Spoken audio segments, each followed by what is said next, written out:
नैहर खेलल कूदल भइल बा पहाड़ रे माई। नैहर खेलल कूदल भइल बा पहाड़ रे माई।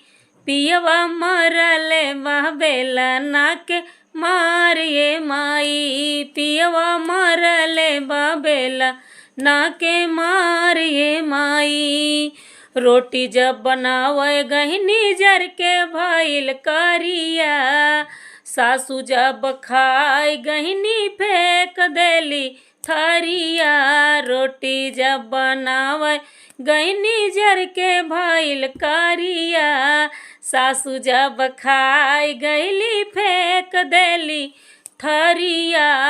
अब्बा तो ही कुछ बतावा उपाय रे माई। पियवा मरले बा बेलना के मार।